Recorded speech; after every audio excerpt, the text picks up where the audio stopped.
Kipchumba Murkomen and House Minority Whip Junet Mohamed.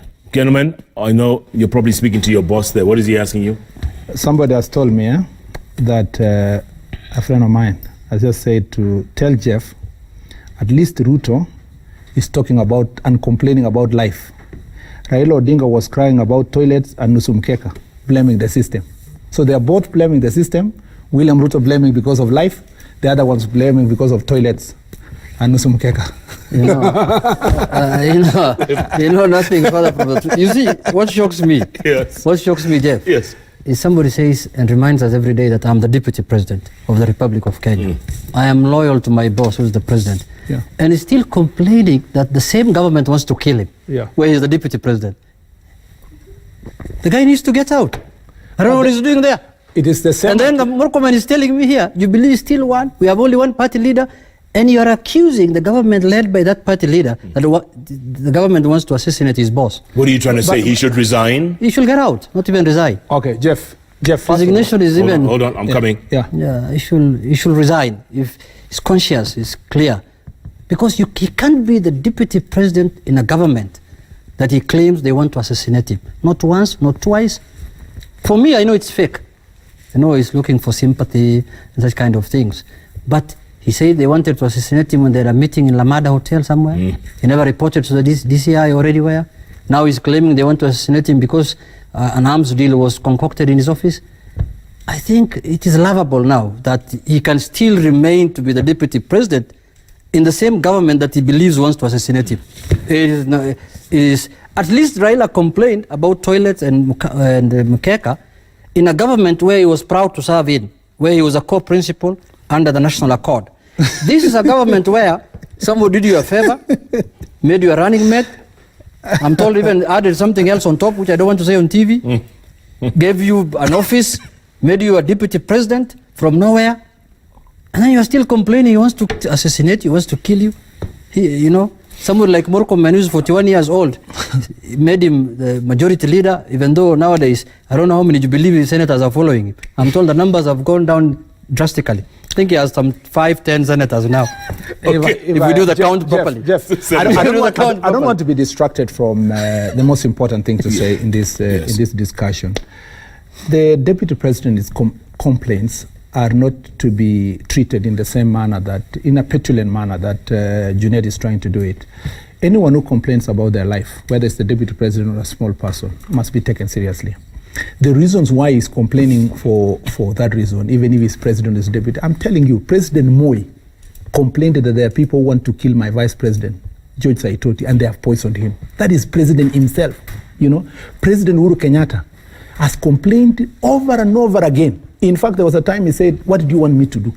He's even complained that in his own office, corruption is rampant.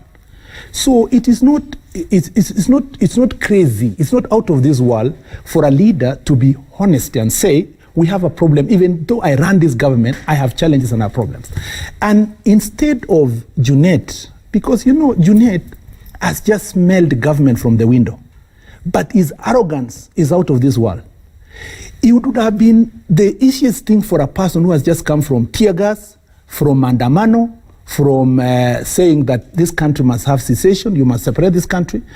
They would have been the ones who are the point of reference on human rights and protection of life. In fact, if Raila Odinga wanted to claim the highest level of integrity and justification for his long fight or purported long fight for human rights, he would have been the first ones who would have said, we do not want to demean the office of the deputy president. This nation must sit down to find out the truth, the veracity of the attacks that are against the deputy president, and we want the rights of the deputy president to be protected. That way, we would avoid this kind of line that Junet is taking.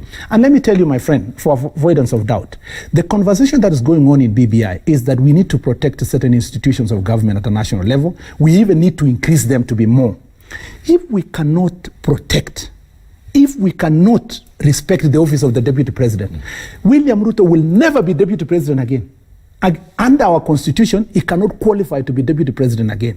So it will be an office, if we retain it, if we don't amend the constitution, it will be an office occupied by someone else. Okay. We must, Jeff, instead of going the law route, I'm just saying we need to take the higher route. Okay, there is a serious allegation being raised by the person of the level of the deputy president. Yeah. Those of us who are in leadership in parliament should have taken the challenge and said, as parliament, has even put a committee of inquiry to find out the veracity of the truth. Okay, let me ask you a simple question, Senator. Let me ask you a simple question. And Joe Agayo has just asked me this question now. When's the last time Deputy President spoke to the President? I'm asking you. You must know. When's the last time they spoke? I don't know, because I am never always there when they speak.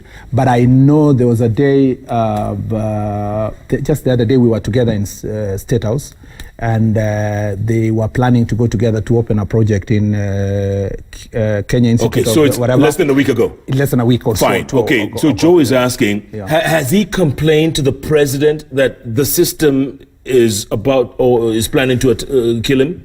Did he? I would turn it even the other way around.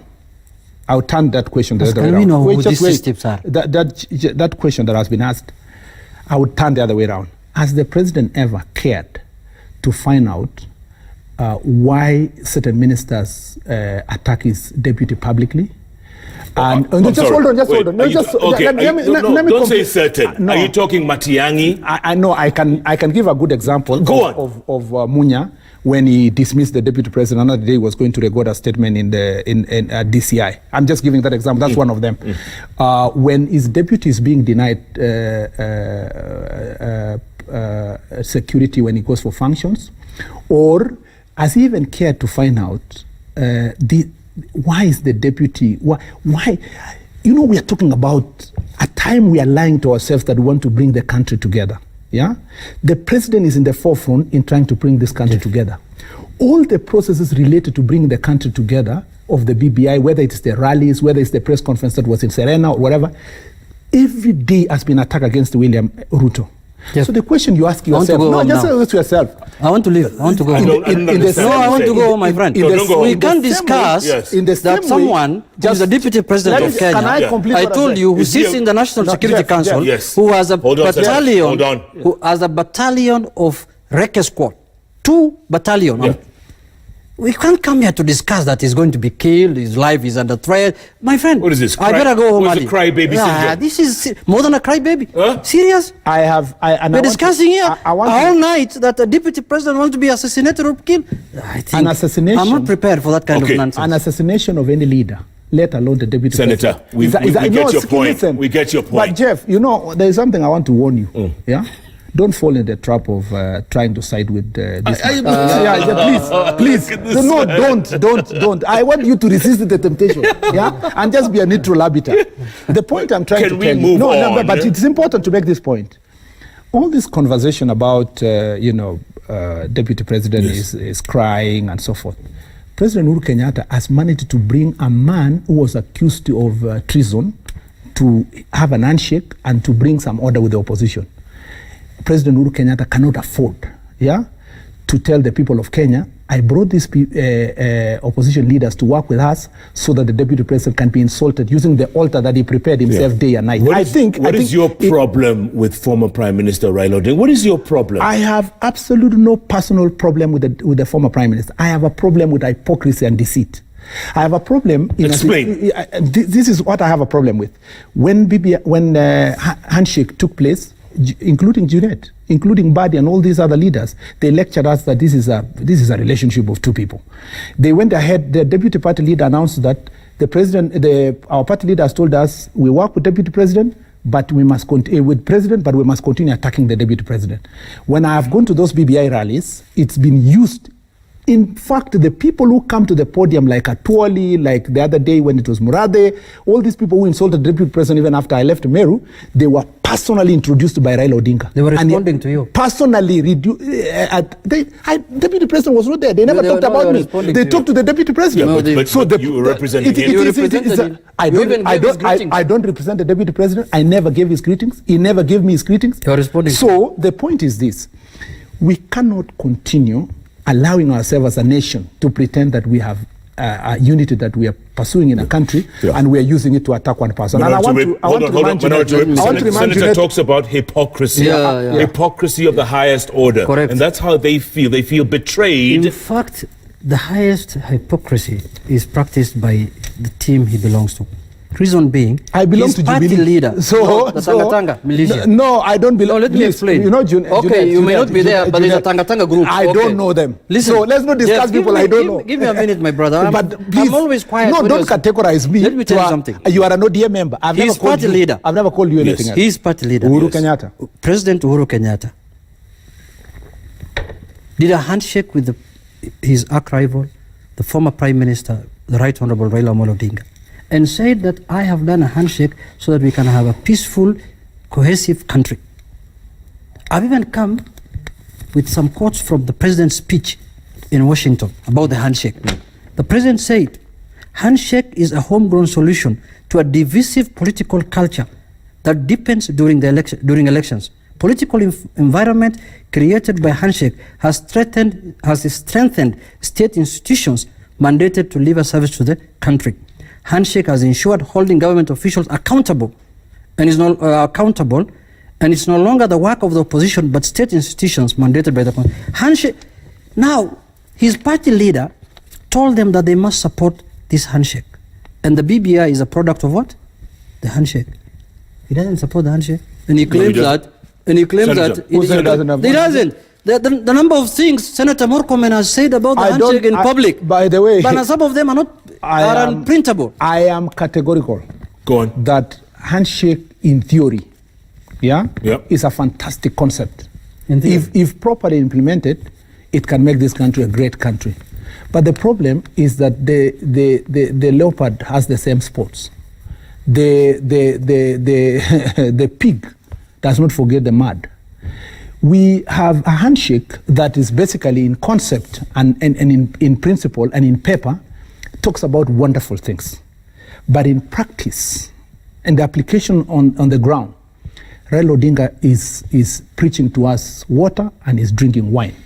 So do you support it? Do you support it, yes or no? The handshake, including the BBI report that was launched in Bomas, I support 100%. You see the handshake? But the hypocrisy, Jeff. the deceit, the political conmanship, I condemn it 100%. All right, I'm going to take a break. No, let me say something. You know, these guys are used to using words like conmanship, such kind of things. The handshake is a product of their party leader. It's not Can he tell us, is he supporting the handshake? He said no. He said no. So how can he tell me that they are with President Uhuru Kenyatta? These are renegades. These are militia. Did I say no? You said in theory, the whole... Yes, exactly. Theory. The concept of the handshake. What concept? And the one preached by Uhuru Kenyatta. Which 100%, 100% support. Do you say it's been hijacked? Which one? Are there two handshakes? Not just hijacked. There were two hands that shaked like this. Correct. Yeah, this is Uhuru Kenyatta, this is mine. I support you can't that. separate. No. What is he talking about? It is properly separable. How? Raila Odinga's handshake is about his 2022 With elections. It's about William Ruto day and night. They dream and sleep, think and cry about William Ruto. It's about perpetuating differences in across the country. He was there presiding over a meeting where people are being told you should not stand here, you should not live here, you should know all those kind of things. The one for Uhuru Kenyatta started way in 2013 when he shook hands with William Ruto. Before even 2013, they have sorted many of the problems we had in the country. It has been working throughout. He has insisted that it has nothing to do with politics. So you feel betrayed? Do you feel betrayed? I feel, not just me, the people of Kenya feel that if the handshake was implemented the way the president announced, and if these other shenanigans and the fight for William Ruto and the 2022 was left behind, and we focus on uniting the country in an honest manner where everybody is sitting at the table, the people of Kenya feel that this country would have moved forward. Yeah. The problem is, we have stepped down from... We have stepped down... Raila Odinga yes. and the brigade of William Ruto, who speak about 2022 more than the other. This man is in every church on Sunday. This man is in every funeral on Friday. No. This man is in every wedding on Saturday. This man, even if a child of 10 years dies, he's there. And he's preaching 2022. So Jeff, who is talking? William Ruto was to run against Raila in 22. Who talks about 2022? Junet must withdraw. What? Must withdraw his statement that William Ruto attends funeral of small children as if that is a negative thing. What's the problem? In fact, the deputy president, you must respect small children, because the deputy president is an image of hustlers. He attends. Okay. We must, Jeff, I take exceptional offense. I get you. And no, wait, let me complete. A hustler whose office pulls 39 billion arms deal. It takes exceptional offenses, and I can take it myself, that this people man thinks that children, deputy president should not attend the funeral of a small child. William Ruto not only attends a funeral of small children, he also attends functions of poor people. I have to take a break. Jeff, Raila takes exceptional when they call him Muganga. If William Ruto ran against Raila Odinga in 22, who would win? Answer that when we come back. We'll be back in a moment. That's not a contest. There's no contest.